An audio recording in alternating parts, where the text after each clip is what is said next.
दबूरा काज़ी की क़यादत में हम खुदावंद के लोगों के लिए क्या देखते हैं? क्या आपको मालूम है कि दबूरा के बाद खुदावंद के लोगों की क़यादत किसने की? क्या दबूरा की मौत के बाद खुदा के लोगों ने शानदार दीनदार जिंदगी कायम रखी या नहीं?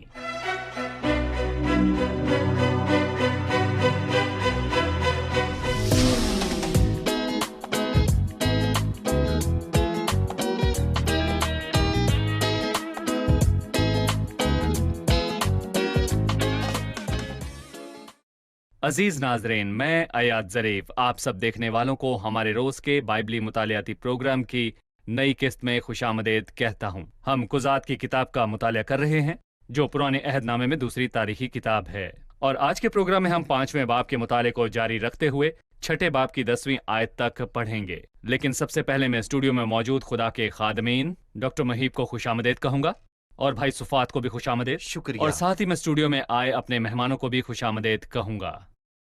डॉक्टर महीब, पिछली किस्त का इख्तिताम हमने 5वें बाब में दिए गए दबूरा के गीत पर किया, और आज की किस्त में भी हम दबूरा के गीत पर अपनी बात जारी रखेंगे, और आप हमें इसके बारे में बताइए। जी भाई मुहिब।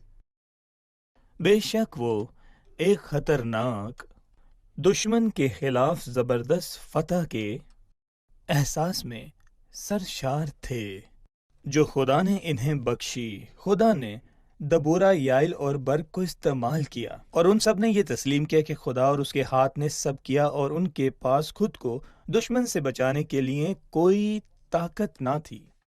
इसलिए उनके दिल खुदावंद की सना में मसरूर थे। यही बहरे कुल्ज़म में मूसा और खुदा के लोगों के साथ पेश आया। वो फराउन और उसकी गुलामी या मिस्रियों का मुकाबला करने के काबिल नहीं थे, लेकिन खुदावंद ने इन्हें छुड़ाया और आज़ाद किया, और फराउन डूब गया और उनके दिल खुशी से शादमान थे। मूसा का गीत बाइबल का पहला गीत था, रिहाई का गीत। ये खुदावंद के हजूर गाने का हसीन मंजर पेश करता है। खसूसन मूसा के गीत में खुदावंद का नाम का जिक्र 12 मरतबा हुआ, और खुदावंद का नाम सिर्फ 18 आयात में 33 मरतबा आया है। खरूज 15वें बाब में मूसा के गीत की सिर्फ 18 आयात में 45 मरतबा खुदावंद का हवाला आया है। हम यहाँ पर देख सकते हैं कि खुदावंद कैसे ज़हनों को बदल कर दिलों से सताइश करवाता है। कितना हसीन है कि हम यहाँ आदमी और औरत को गाते और खुदावंद की हम्द करते हुए देखते हैं। खास तौर पर खुदा के घर में भाई और बहनें इकट्ठे मिलकर शुक्रगुजारी की, कुर्बानियाँ गुजरानते और खुदावंद की परस्तिश करते। बेशक औरत रहनुमाई नहीं करती, फिर भी वो खुदावंद की रूहानी कुर्बानियाँ चढ़ाने में पूरी तरह शामिल होती है, और खुदावंद कलीसिया में सब ईमानदारों पर निगाह करता है कि वो पाकीज़गी से अपनी आवाज़ें खुदावंद के हजूर बुलंद करें। और खुदावंद के कहे हुए अल्फाज से ज़्यादा अहम यह है कि शुक्रगुजारी के सच्चे जज्बात जाहिर होते हैं उन मिस्रियों में। यहाँ एक आयत है जो इसका हवाला देती है। अनात के बेटे शमजर के दिनों में याइल के अयाम में शायराएं सुनी पड़ी थी। यहाँ पर शायराएं सुनी पढ़ने का मतलब है कि इन पर अब कोई नहीं चलता था, इसलिए वो सुनी हो गई हैं। जैसे कि अनात के बेटे शमजर के दिनों में वो याइल के अयाम में शायराएं सुनी पड़ गई थी, और मुसाफिर पिगडंडों से आ जाते थे। शायराहें सुनी पड़ी थी। हाँ, यहाँ पर शायराहें सुनी पढ़ने का मतलब मैंने आपको बताया है कि इन पर अब कोई नहीं चलता था, वो सुनी पड़ी हैं। और एक तरफ से ये दुश्मन के खौफ की वजह से हुआ, और दूसरी तरफ इसलिए क्योंकि इनकी हौसला अफजाई करने वाला कर्फ्यू लगाया गया। दर हकीकत हम इसे अपनी इबादत पर लागू कर सकते हैं। हमारे पास कोई रूहानी रहनुमा, चरवाहे या बाप नहीं है। कोई भी भेड़ों से हमदर्दी, नरमी और मोहब्बत नहीं जताता था, यानी खुराक और ध्यान देने वाला कोई नहीं है। नतीजा यह होगा कि लोग इबादत करना छोड़ देंगे। आजकल आमतौर पर यही हो रहा है। हम जानते हैं कि नौजवान इबादत में नहीं शामिल होते, इनका कोई रहनुमा नहीं होता, ना कोई मिसाल जिसको वो देखें, कोई परवाह और ध्यान नहीं, कोई नहीं जो इनकी पूछ गीछ करे या इनको सलाह दे जो उनकी नज़र में ठीक हो। भाई सुफात, अब मैं 8वीं आयत की तरफ बढ़ूंगा, और लिखा है, उन्होंने नए नए देवता चुन लिए। वो लोगों के मुतालिक बात कर रहा है। 7वीं आयत में लिखा है, इसराइल में हाकिम मौकूफ रहे। वो मौकूफ रहे जब तक कि मैं दबूरा बरपा न हुई, जब तक कि मैं इसराइल की माँ होकर ना उठी। उन्होंने नए नए देवता चुन लिए। तब जंग फाटकों ही पर होने लगी। क्या 40,000 इसराइलियों में भी कोई ढाल या बर्छी दिखाई देती है? भाई सुफवात, मैं पूछना चाहूंगा कि ये फिक्रा कज़ात के उस वक्त के दौरान इखलाकी और रूहानी हालत के मुतालिक क्या बताता है? दरअसल खातून दबूरा बहुत अजीम है। दबूरा ने जैसे अपने बारे में बयान किया, वो इसराइल की माँ थी। वो नरम दिल थी। वो अपने बच्चों से मोहब्बत रखती थी और चाहती थी कि उसके बच्चे भी खुदा की इज्जत और तारीफ करें। और इस तीन तहे फिक्रे के तीन ही मतलब हैं कि उन्होंने नए नए देवता चुन लिए। और इसका मतलब है कि इसराइल के लोगों का हवाला, मतलब कि वो खुदा नए को देवता चुने। छोड़कर बेदीन नहीं बने, बल्कि उन्होंने दूसरे देवताओं की तलाश की। और यहां पर हम देखते हैं कि इस अजीम खातून का दिल लोगों को देखकर नहायत ही दुखी होता है। और अफसोस ये है कि वही लोग जो अजीम खुदावंद के गवाह बने थे, अब और देवताओं की तलाश में खुदावंद से दूर चले गए। और वो हर किस्म के देवताओं की पूजा करते थे और उन्होंने नए देवता चुन लिए। इस फिक्रे में मौजूद दो ख्यालात हैं कि तब जंग फाटकों पर होने लगी और खुदा को छोड़ने के बाद लोगों का क्या अंजाम हुआ। जंग फाटकों पर ही होने लगी और फाटक जहां लोगों के कज़ात बैठा करते थे, अफसोस कि वो जंग का मैदान बन गईं। खुदा इंसान के लिए महफूज फाटक है, लेकिन जब इंसान मुंह मोड़ लेता है और जब हम खुदा को छोड़ देते हैं तो दुश्मन भागा आता है। मुसीबतें आती हैं और खुदा उन मुसीबतों को आने देता है। और दबूरा के इन अल्फाज में हमें तीसरा ख्याल मिलता है, क्या 40,000 इसराइलियों में भी कोई ढाल या बर्छी दिखाई देती है? 40,000 जंगजू फौजियों के पास कोई ढाल या कोई बर्छी या तलवार नहीं थी। ये कितने शर्म की बात है। लेकिन खुदा मोहब्बत करने वाला है, क्योंकि खुदावंद ने लोगों से मोहब्बत रखी और उन्हें गुनाह करने नहीं दिया। वो नहीं चाहता था कि वो गुनाह में गिर पड़ें, क्योंकि उनके पास कोई हथियार ना था। और मैं आपसे कहूंगा कि खुदा नहीं चाहता कि हम गुनाह में सकूनत करें, वो इसमें खलल डालेगा। और इसका मतलब ये नहीं कि वो आपसे मोहब्बत नहीं रखता, बल्कि वो आपसे मोहब्बत रखता है और सही। वो आपको जगाने के लिए खलल डालता है। और मैं कहूंगा कि अफसोस कि वो अजीम औरत दबूरा उन लोगों को देखती है और उनके पास हथियार नहीं हैं। और हमने पिछली एक साथ में देखा कि खुदा का कलाम तलवार है, दो धारी। दो धारी तलवार। मसीहत में ये वो तलवार नहीं जो कत्ल करे, बल्कि रूह की वो तलवार है जो खुदावंद का कलाम है। और माजी में एक शायर ने कहा है कि वो लोग जो माजी में सलीबी जंगे लड़ते रहे, सलीब का उनसे कोई भी ताल्लुक नहीं। तुम जो यरूशलेम में दाखिल होते हो, अपनी तलवारें नीचे रखो, क्योंकि सलीब धात की नहीं बल्कि वो लकड़ी की बनाई गई थी। और यहाँ पर केनानी लोगों को तलवार इस्तेमाल करने से मना करते हैं। दर हकीकत मैं कहना चाहूंगा कि उन्होंने यहाँ पर तीन चीजें की। पहले शमूएल के 13वें बाब में फलिस्तियों के वक्त में वो तलवार के इस्तेमाल से मना करते थे और फलिस्तियों ने तमाम लोहारों को पकड़ा और तलवार बनवाने की बजाय उनसे कैंचियां और कुछ इस उन्होंने तरह उनको की उनका चीजें कारोबार बुला बनवाई। लिया। आज नौजवानों के पास खुदा का कलाम है और मैं काम को बुरा नहीं कह रहा, लेकिन काम ने थकाकर सारा वक्त ले लिया है। कजात के वक्त के दौरान हम पहले बाब में अदूनी बजक को देखते हैं, जिसके अंगूठे काट दिए गए ताकि वो तलवार का इस्तेमाल न करे। और अमोनियों के वक्त के दौरान हम देखते हैं कि वो सबकी दाहिनी आंख को निकाल डालते हैं ताकि वो खुदा के कलाम से दूर रहें। और मैं आपसे ये कहूंगा कि दुश्मन हर मुमकिन कोशिश करता है कि हम खुदा के जिंदा कलाम से दूर रहें। दुश्मन ने इसराइल के लोगों को अपने खुदा को छोड़कर नए देवताओं की इबादत करने पर उकसाया और उसने उनसे तलवारें भी छीन लीं। जो हमारा वाहिद हथियार है, सो वो कलाम या शरीयत के बगैर खुदा उनसे दूर हो गए। नाज़रीन, अभी हम एक वक्फा लेंगे और वक्फे के बाद मेहमानों के सवालात के साथ हम हाजिर होंगे। हमारे साथ रहिए।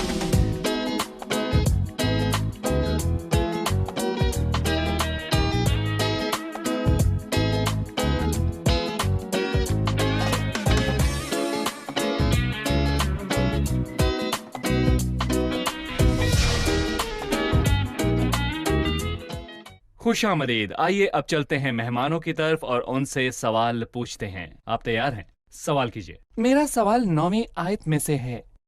मेरा दिल इसराइल के हाकिमों की तरफ लगा है जो लोगों के बीच खुशी खुशी भर्ती हुए। खुदावंद मुबारक हो। जाहिर है ये इसराइल के हाकिमों के मुतल्लिक है।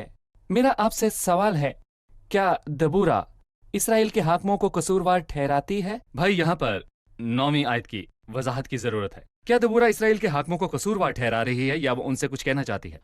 दबूरा में मौजूद माँ की मोहब्बत कतई से गरीब और कमज़ोर और मस्कीन लोगों पर इल्ज़ाम लगाने नहीं देती, लेकिन यहाँ का मौजू हौसला अफजाई और बेदारी का है। जी। वो लोग जिनके पास सलाहियत थी कि वो कुछ करें, पर इन्हें कोई ऐसा नहीं मिला जो इनकी हौसला अफजाई करे, इनको तब्दील करे, और आज हम ऐसे लोगों को देखते हैं जिन्हें हौसला अफजाई की बहुत ज़रूरत है, और खुदावन हमें इन बेसहारों का सहारा बनाए।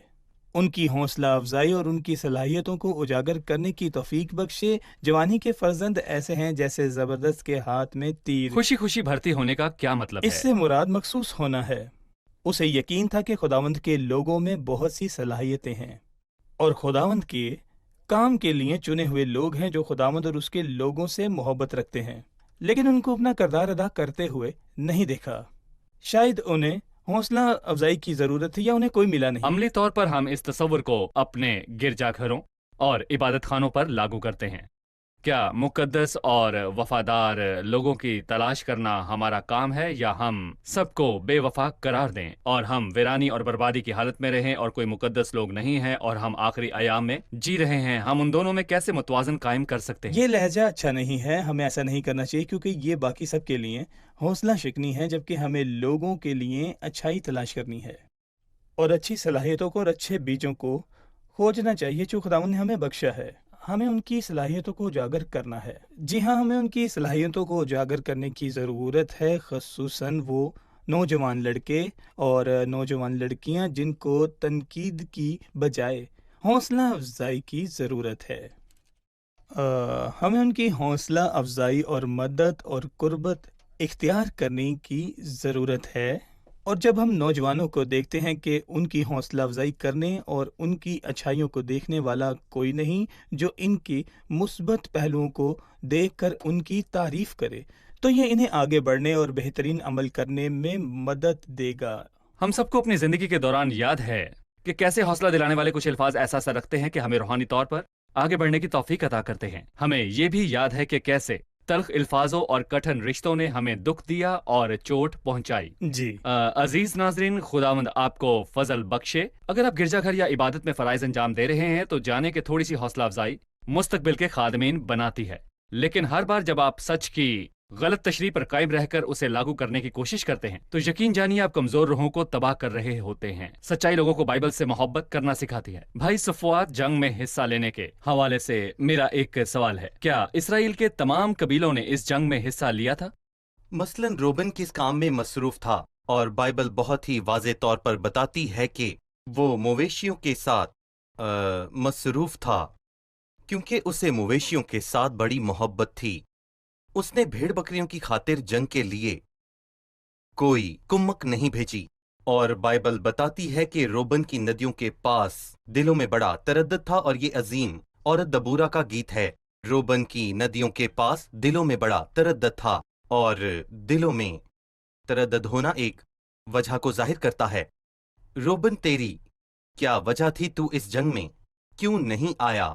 लिखा है, तू उन सीटियों को सुनने के लिए जो भेड़ बकरियों के लिए बजाई जाती हैं, भेड़ सालों के बीच क्यों बैठा रहा? सो यूं हुआ कि रोबन का कबीला जंग पर नहीं गया। उसने फट बकरियों के बीच बैठे रहने को तरजीह दी, जैसे कि कोई जंग ही नहीं।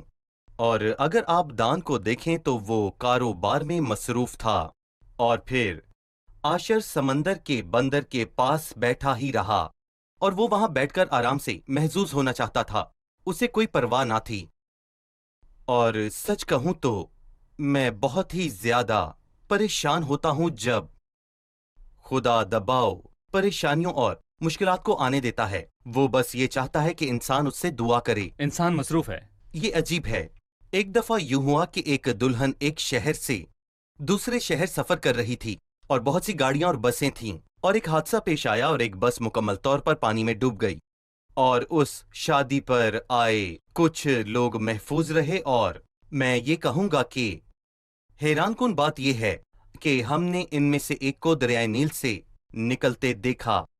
वो खड़ा हुआ बचाने वालों को पानी में जाता और लाशों को बाहर लाते देख रहा था, और वो किनारे पर खड़ा हुआ था और बचाने वालों से पूछ रहा था कि साहिब क्या आप वापस पानी में जा रहे हैं? तो उसने कहा, क्या तुम देखते नहीं मैं लाशों को निकाल रहा हूं? उसने कहा, तुम कहां थे? और उसने कहा, मैं भी बस में था, लेकिन खुदा ने मेरी जान बचाई। बचाने वाले ने पूछा, तुम घर नहीं जाते? तो उसने कहा, मैंने नए जूते पहने थे और पानी में से सिर्फ एक ही बाहर आया है। खुदा ने उसे पानी से बचाया और चाहता था कि वो तौबा एक करे, जूता? लेकिन वो आदमी सिर्फ एक जूते को ढूंढ रहा था। खुदाम ने कहा, जो जिस्म से पैदा हुआ है वो जिस्म है। लेकिन हम एक और हैरानकुन कबीले को देखते हैं जिन्होंने जबलून की तरह जंग में हिस्सा लिया, और लिखा है कि जबलून अपनी जान पर खेलने वाले लोग थे और नफ्ताली भी मुल्क के ऊंचे ऊंचे मुकामों पर ऐसे ही निकला, और जबलून ने खुदाम की खातिर अपनी जान खतरे में डाली। और ये दो कबीले भरपूर तरीके से लड़े, और खुदाम यीशु ने ये कहा, क्योंकि जो कोई अपनी जान बचाता है उसे खोएगा, और जो कोई मेरी खातिर अपनी जान खोएगा उसे पाएगा। सो जबलून और नफ्ताली ने वो सब कुछ दे दिया जो उनके पास था। और नए अहद नामे में पालूस अकूला और उसकी बीवी परसिका की खूबसूरत तस्वीर से हमें याद आता है। उसने कहा, उन्होंने मेरी जान के लिए अपना सर दे रखा था। अजीज नाजरीन, हम यहाँ पर एक छोटा सा वक्फा लेंगे और वक्फे से वापस आकर मेहमानों के सवालात के साथ हाजिर होंगे।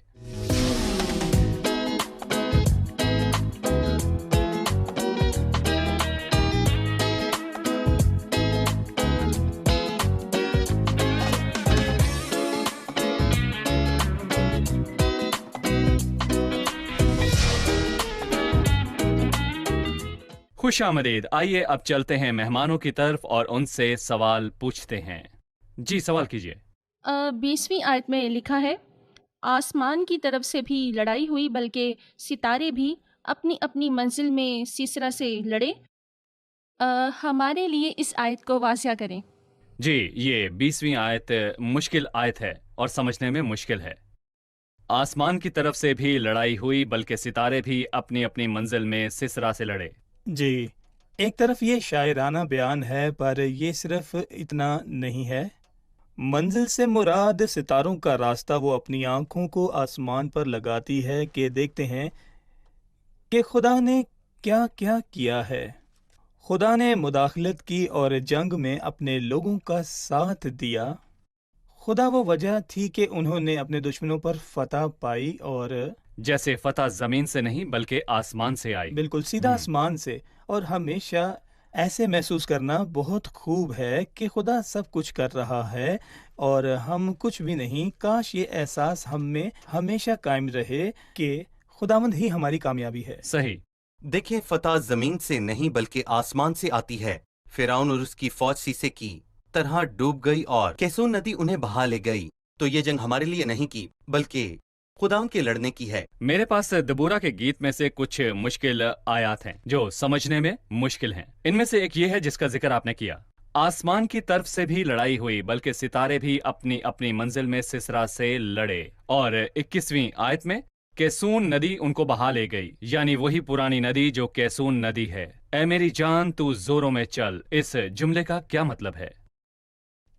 कैसून की नदी का जिक्र बाइबल में 2 मरतबा आता है, और दूसरी मरतबा पहला सलातीन 18वें बाब में करमल की चोटी पर था। और तब खुदावन की आग नाजिल हुई और इसने सौख्तनी कुर्बानी को लकड़ियों और पत्थरों और मट्टी से भस्म कर दिया, और उस पानी को जो खाई में था चाट लिया। और उसके बाद एलिया ने बाल के नबियों को पकड़कर कत्ल कर दिया और कसियून के नाले में फेंक दिया। और जब बारिश हुई और कसियून की नदी में सैलाब आया तो इसे बहाकर बहरे रूम तक ले गई। इसके अलावा हम यहाँ पर कसियून की नदी के बारे में पढ़ते हैं। कसियून का मतलब है झुकना। ईमानदार के लिए अच्छा है कि वो खुदावंद के सामने आजिज़ाना तौर पर पेश हो, उसके सामने झुके और खुद को उसके सामने उंडेल दे। ये बुराई पर फतह करने का तरीका है। एलिया के किस्से में हम बाल के झूठे नबियों को देखते हैं। ये नबी मजहबी बुराई की तस्वीर पेश करते हैं जो कि सल्तनत में हर जगह थी। मजहबी बुराइयों से छुटकारा पाना कसियून की नदी से मुंसलिक है। दरअसल ये नदी आमतौर पर रूल कुद्स की तरफ इशारा करती है। हम देखते हैं कि जो ईमानदार रूल कुद्स से भरा होता है वो खुदावन का फरमाबरदार और आजिज होता है और वो खुदावंद के आगे झुकता है, और यही कि बरकत खुदा का, के सामने पस्त हो जाओ। जी यही बरकत का रास्ता है और तमाम बुराई से नजात बख्शता है। लेकिन मैं उस शख्स पर निगाह करूंगा, इस पर जो गरीब और शिकस्ता दिल है, और वो मेरे कलाम से कांप जाता है। दरअसल सिसरा के वाकया में हम समाजी बुराई को देखते हैं, क्योंकि वो खुदा के बच्चों को बंदी बनाकर लेकर जाना चाहते थे। सिसरा की फौज हर मर्द के लिए 1 या 2 लड़कियां ले जाना चाहते थे, मगर खुदावंद ने उसके सिपह सलार और उसकी फौज को और कनान के बादशाह को कत्ल किया। वो मुख्तलिफ किस्म की बुराई है, समाजी बुराई समाजी बुराई। या बेहयाई। पहला सलातीन 18वें बाब में हम मजहबी बुराई को देखते हैं, यहाँ हम समाजी बुराई भी देखते हैं। दोनों सूरतों में हमें हल निकालने वाले शख्स की जरूरत है।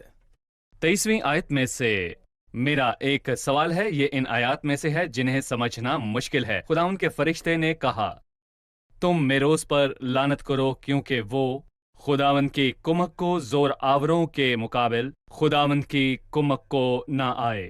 हेबर कीनी की बीवी याइल सब औरतों से मुबारक ठहरेगी। जो औरतें डेरों में हैं उनसे वो मुबारक होगी। दरअसल यहाँ पर हम एक तरफ औरत और दूसरी तरफ पूरी कौम को देखते हैं। हम बरकत और लानत देखते हैं। किस पर बरकत होगी और किस पर लानत? हम कुछ देर पहले ये बात कर रहे थे कि औरत को कलीसिया का सरबराह नहीं होना चाहिए। मतलब ये नहीं कि उसका कलीसिया में कोई किरदार नहीं। यहाँ हम पूरे शहर पर लानत और एक औरत पर बरकत को देखते हैं। जी बिल्कुल सही। और आसमान पर मर्दों को औरतों से ज्यादा अजर नहीं मिलेगा। और यहाँ पर मैं एक बात को बड़े वाज़े तौर पर आपको बताना चाहता हूँ, क्योंकि अजर मर्दों और औरतों की वफादारी के मुताबिक मिलता है। और फिर खुदावंद के नजदीक कोई मर्द या कोई औरत नहीं, बल्कि उसके नजदीक सभी एक हैं। पर जैसे खुदावंद हमें सिखाता है, हम सब उसके मुख्तलिफ किरदार हैं। सो यहाँ याइल को बरकत मिली और मेरोज के सारे शहर पर लानत क्यों हुई? जाहिर है कि मेजोर के शहर में ऐसी रिहाइश थी जो सच में बहुत मदद दे सकती थी, पर उन्होंने खुदा के लोगों को फतह हासिल करने में मदद नहीं की।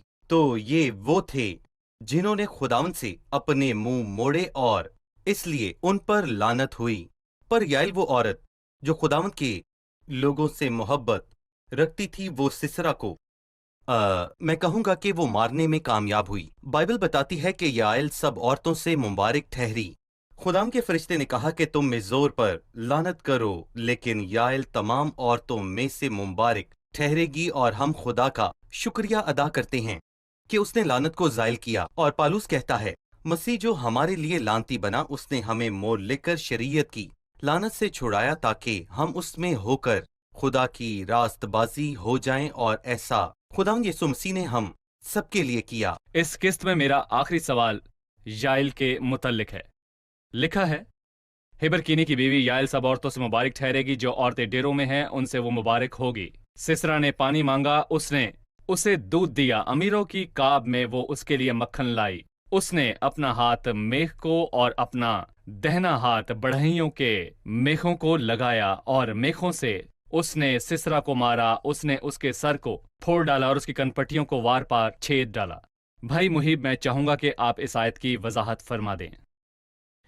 पहले हम पढ़ते हैं कि हबर यकनी की बीवी याइल के नाम के मायने चढ़ने वाले या चढ़ने वाली पहाड़ी बकरी के हैं। ऐसे ही जो कि ऊंचे मुकामों पर जाती है, जैसे किलसियों में लिखा है, बस जब तुम मसीह के साथ जलाए गए तो आलम बाला की चीजों की तलाश में रहो जहां मसीह मौजूद है और वो खुदा के दाहिने हाथ है। लेकिन चढ़ने वाले पौधे अमूमन कमजोर होते हैं, उन्हें सहारे की जरूरत होती है। वो खवातीन की तरह हैं, कमजोर बर्तन जो कि अपनी कमजोरी को तस्लीम करते हैं और कादर मुतलिक की कुदरत पर भरोसा करते हैं। दरअसल सिसरा इस खैमा और इस जगह पर इसलिए गया क्योंकि केनी और कनानियों में सुलह थी और किसी नुकसान की तवक्को न थी। वो उन लोगों के दरमियान गया जो उसके दुश्मन नहीं थे। उसने उनके दरमियान खुद को महफूज किया। मैं इसे दोबारा बताता हूँ। देखें, दोनों के दरमियान सुलह थी और किसी नुकसान की तवक्को वहां पर नहीं थी। वो उन लोगों के पास गया। दरअसल सिसरा اس خیمہ اور اس جگہ پر اس لیے گیا کیونکہ کینی اور کنانی میں صلح تھی اور وہاں پر کسی بھی نقصان کی توقع نہیں تھی، وہ محفوظ تھا، اس کے اتحادی بالکل اس کے اتحادی۔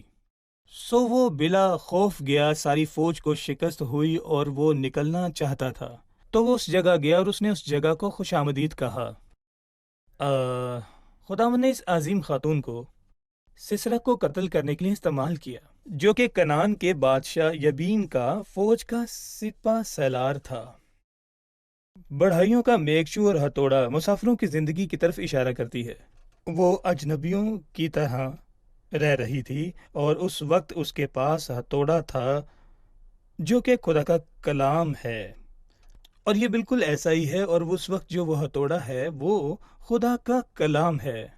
خدا کا کلام ہتھوڑے جیسا ہے جو کہ ٹکڑے ٹکڑے کر دیتا ہے۔ اس نے سسرا کو کہاں مارا؟ اس نے اس کے سر کو پھاڑ ڈالا تھا، میخچو نے اس کی کنپٹیوں کو چھید دیا اور اس کے سر کو پھاڑ دیا۔ کیا سر کسی چیز کی طرف اشارہ کرتا ہے؟ جی بالکل، اور یہ واپس ہمیں عورت کے پیٹ کے پھل تک لے جاتی ہے جس نے سانپ کے سر کو کچلا تھا۔ سو یہاں پر ہم دیکھتے ہیں کہ برائی کا منصوبہ باندھنے والا ذہن اسی کا ہے جس کے سر کو ایک عام عورت بلکہ ایک عظیم عورت کے ہاتھ سے میخچو سے کچلا گیا۔ خدا کا کلام کتنا عظیم ہے، وہ معنی اور واقعات سے پر ہے۔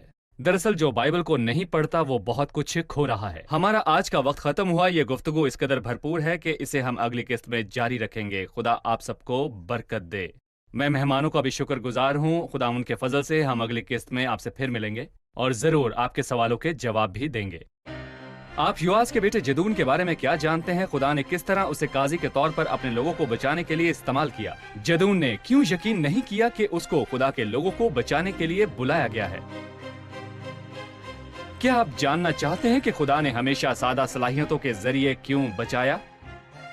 خداوند نے کیسے جدون کی حوصلہ افزائی کی اور اس کی حوصلہ افزائی کے لیے کون سے نشانات دکھائے؟